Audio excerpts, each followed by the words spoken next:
It was just a week or two ago, we were talking about the national media saying that the Reds were the most improved team in baseball. But a latest projection says the Reds may not actually be improved at all.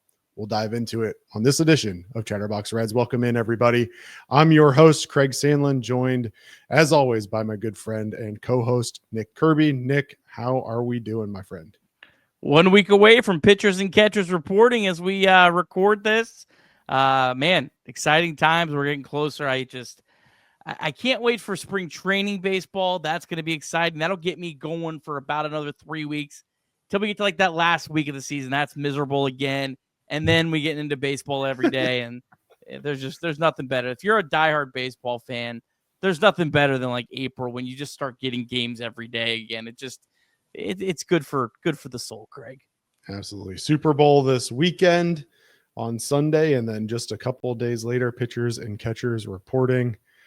It's an exciting time of the year for sure. But again, we'll dive into all of that and more. But first, we want to remind our friends about our presenting sponsor, Deep South Commodities.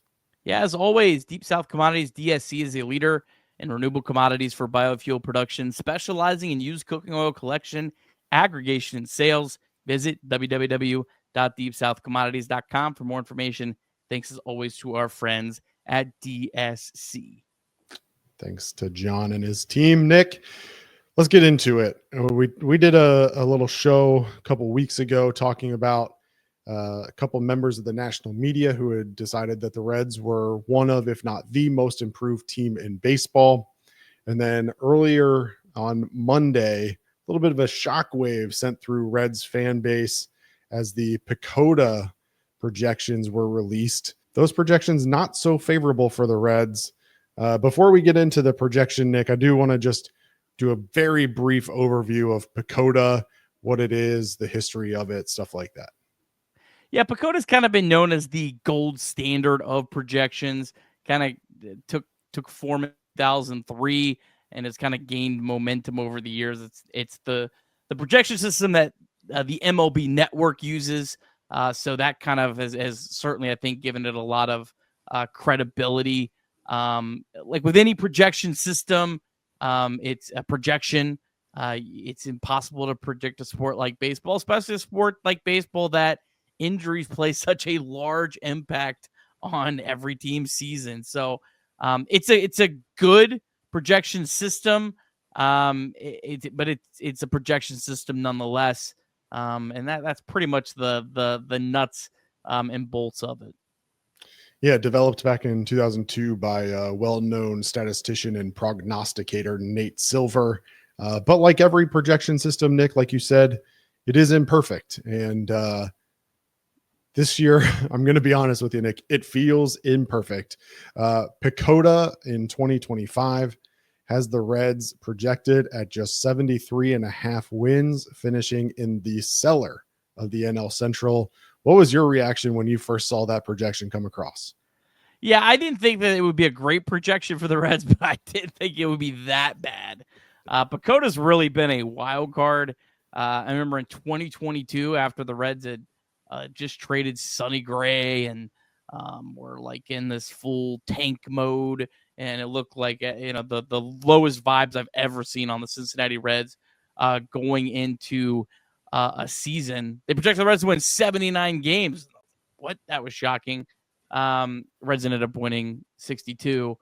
Then the next year, like everywhere, they projected the Reds only won, I think, 66. The Reds ended up winning 83. Last year, they were more spot on. They, I think they projected 78. The Reds were 79, or vice versa. It was very close. So you're going to have hits and misses. But yeah, this was definitely shocking. I kind of expect it to be closer to, 78, 79, 80. But yeah, this was definitely quite a big shock to me. Yeah, and there's a couple of different factors that kind of play into it as you dive more into the data. The first one that is rather important for the Reds especially is, I guess, a little bit of bias towards young players, right? So the Reds are going to rely on a lot of young talent, a lot of potentially unproven talent in 2025. Guys like CES, Noelvi Marte, Matt McClain, and others. This projection doesn't typically favor those young guys, right? Yeah, none of the projections too. I know Zips, which has kind of been something I've been a little more over the years dived into, just because it's a lot more accessible and the player projections are a lot more in depth. But Zips, the creator, Dan Samborski, I think is how you say his name. He'll admit young players. They're very conservative on young players. And so any projection system that's conservative on young players is going to be very conservative on the Cincinnati Reds because, well, Cincinnati Reds have a roster full of young players. Craig, the Reds projected lineup all under 30, except for Candelario at a whopping 31.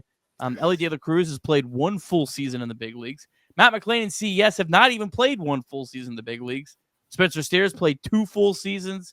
TJ Friedel, who's like a veteran, has played in 309 games. Jake Fraley hasn't played in 400 games. Ty Steve, the biggest veteran on the team other than Candelario, has played in 470. And look at the Reds pitchers. Hunter Greasley made 72 career starts. Nick Lodolo, 47 starts. Andrew Abbott, 46. Rhett Lauder, a whopping 6 starts. So you're going to be conservative with that kind of team. That's good news for the Reds because when you're conservative, there's a lot of ground that you can make up. The flip side, if you want to be, Mr. Negative, is it could go the other way. I don't know if 73, I don't know how much further can go the other way because I watched the 2022 team win 62 games. It doesn't feel like that big of a leap to 73. And my God, that roster wasn't even close to comparable. But, for me, Craig, as I look at this, the Reds, it is what it is. They're a young team. They're either going to continue to flourish and they're going to blow those projections out of the water or they're not. It's pretty cut and dry. 73, if it's 78, I don't think it makes that big of a difference. The thing that I probably am the most concerned about is the Cubs are projected to win 91 games, which is a lot higher than I thought. I thought they'd be more the Vegas lines, which were about 86. So when you're projected to win 91 games, doesn't mean you're going to win 91 games. But for you to have a big drop-off, it's a lot harder. If you're projected at 91, that's about your medium level. So if the Cubs are 6 games under their projection, that's still 85 wins. So the Cubs have a lot higher ceiling than maybe I thought of. And that to me was probably, when I'm looking at this, is the most glaring and concerning thing. It's not the Reds, because the Reds are what they are. You should have thought they were going to have a bad projection. The Cubs, that's concerning to me because they are really, really good. The good news is, though, no one else in the division is projected to win over 80 games. No one's projected to be above 500. So that's the good news. But, it's kind of a mixed bag there. And St. Louis at 70. St. Louis at 78.6. That, to me, screams 2022 Reds. I'm like, I've seen that before. I've seen that projection. They got a lot of veteran players. They got some proven talent. But that team is not going to win 79 games. That it's the exact same thing I saw with the Reds. Well, to your point earlier, I mean, we talk about age and inexperienced players. I mean, you look at the Reds, and at least as it sits right now for 2025, they have the 21st oldest roster in MLB at just 27.1 years of age. Youngest player, obviously 22. Oldest player, only 35 in terms of on the roster. Meanwhile, you've got the Chicago Cubs, a full year older on average. Their oldest player at 38. The oldest team in the league is just the Dodgers at 29.1. So it may sound like only 1 year isn't that big of a difference, but in MLB, that is quite a bit of a difference. And, so the Cubs being a full year older, St. Louis right behind them at 27.9. It's funny. I'm looking at ESPN's, and I know this is wrong, but it has St. Louis's oldest player listed at 66 years old. So, but yeah, I mean, for a projection who, again, doesn't necessarily love young players, and for a team who's going to really rely on them, it makes a lot of sense. And ultimately, like you said, I mean, every projection is going to be different. Every projection is going to have their flaws. So whether you look at Pecota, who says that the Reds are going to win 73.5, or you look at Vegas, who has the line closer to 78, 79, both of them probably have their flaws. The other thing that's interesting to me, Nick, that our friend Reds4 pointed out on social is that in 2024, Reds pitching allowed just 694 runs. Pecota, with a similar lineup, maybe even improved rotation, has that number ballooning up to 810 runs in 2025. This rotation to me is even better than it was last year. So for that number to kind of increase the way that they have it currently projected is certainly intriguing to me. Yeah, I don't know. It's so tempting when you see a bad projection against your team. Just go, these projections are stupid. They have no value. They're just a projection. I want to do that right now, but I know that's not the right approach. Look, these are statistical analysis. There's no human that hates the Cincinnati Reds. This is a computer that spits out data based on results. So, yeah, I mean, look, you have to take that and be a little concerned. I think that the Great American Ballpark might be getting a little over factored in that, to where the Reds have some pitchers that they're not super proven. Like, they haven't pitched long careers at Great American Ballpark, but they've have several pitchers that have had success.